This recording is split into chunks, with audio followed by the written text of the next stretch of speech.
Let's bring in our next guest, Linda Lester from iMiracle. Linda, hello. How are you? How's it going? It's going good. What's an iMiracle?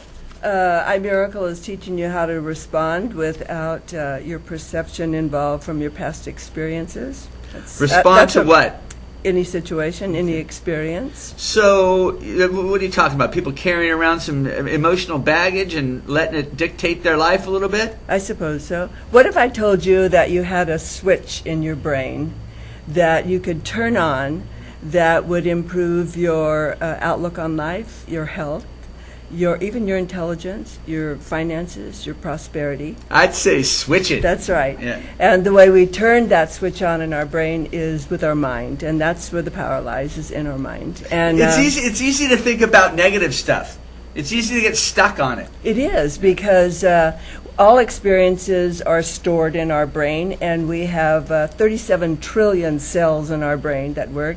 And it goes from, let me tell you how it goes. Do you start off with 37 trillion cells in your brain? Yeah, you do. You do. And you have a little connection at each one of the ends of the cells in your brain. And when you have an experience, according to the emotion that goes with it, that's as well as that emotion or that experience gets stuck to your brain. And so you're talking good experience or bad experience. Right. Okay. But many times a negative experience is more painful to you, so that gets attached with the glue of the emotion to the dendrite, to the cell. And so those are easier for you to access because they're more firmly attached. Are you a psychiatrist? No, I'm not. Okay. How do you... Well, where does this come from? All of our teachings come from a book called The Course in Miracles. Okay. And we teach that. I have a class every Thursday night that teaches the principles from A Course in Miracles. I do have something I'm going to ask you, okay? Go ahead. Just checking. And you don't even have to answer this until I'll the end of it. answer Okay. anything. No, not till the end of it. Okay, can you love without expecting something in return? Can you forgive if you're treated unfairly? Can you give up blaming others for your problems? Can you forget little annoyances that happened yesterday? Can you start every day like it's just the first day of your life? Can you greet all people without judgment? You're a dog. What do you mean I'm a dog? Only animals can answer yes to all of those questions. People, when they have most of those experiences, respond with what we call a perception that's connected to that experience from the past. If I ask you, what does this microphone mean to you? It only has the attachment of a past experience to it. How's that? That's pretty good. Dog Okay, bark. good. Yes, All right. Right. So that's what the course is all about, is teaching people how to respond without their experiences from the past. How did you get into this? Were you in a negative spot and needed to I find wasn't. your way out? No. I really came to it at a high point in my life, and that's Even better. I know it. Most people come to it at a low point in their life. They either have an illness or a crisis or a bad relationship or finances, and they say, "Oh I'm desperate. I need a way out of this." But I really didn't. I was at the high point in my life, and I do have a wonderful husband, had 2 wonderful children. I was financially secure, but I said things like, "Oh my God, is there something more than this?" So that's how I became involved in it.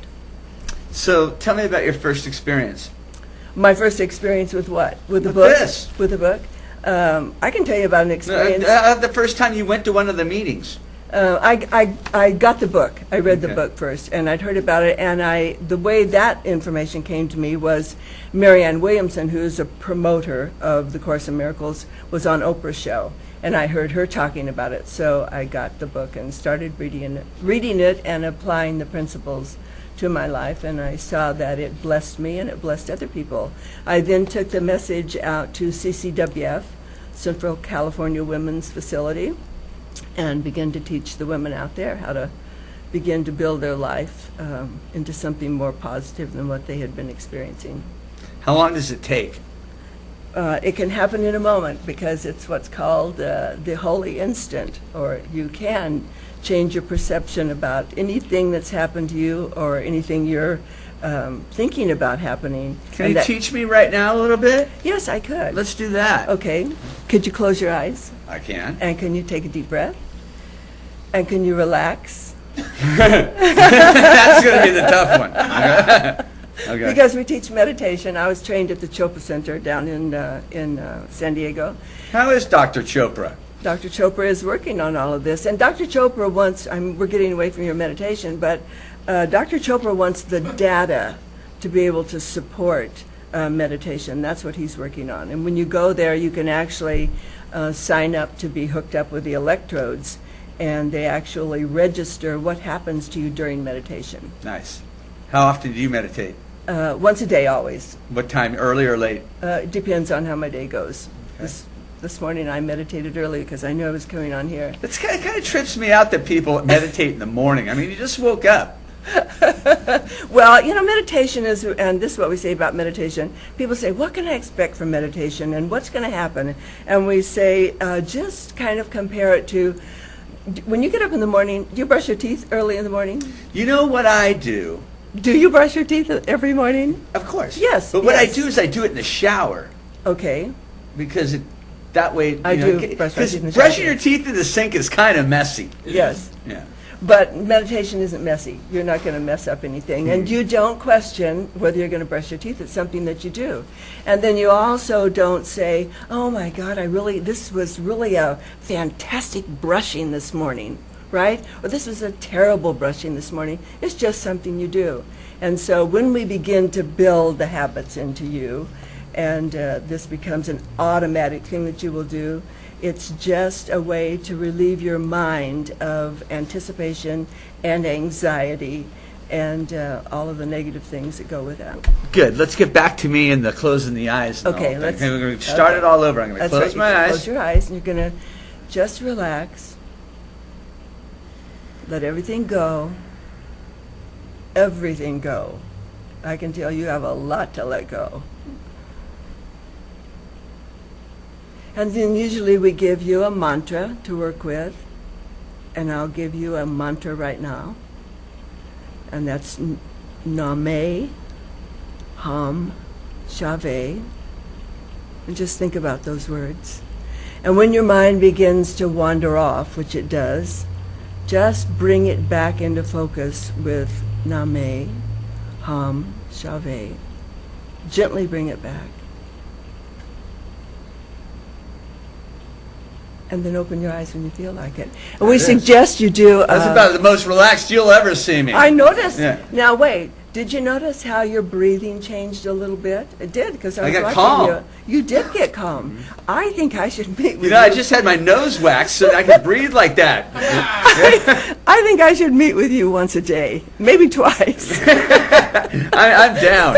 Now, tell people how they can come out and meet up with you. Well, we're at the Unitarian Church now, which is at 2672 East Alluvial. We're there every Thursday evening. It's free. We offer these classes to you to begin to learn how to meditate. We always do a meditation, and to learn the principles from A Course in Miracles. Awesome. Awesome. Look how you've calmed Thank you very down. much. I know. I want to take a nap. Okay. Linda, thank you very much for coming on. It was very nice to meet you. Thank you. We're going to take a quick commercial break, and we'll be right back on the buzz. Stick around.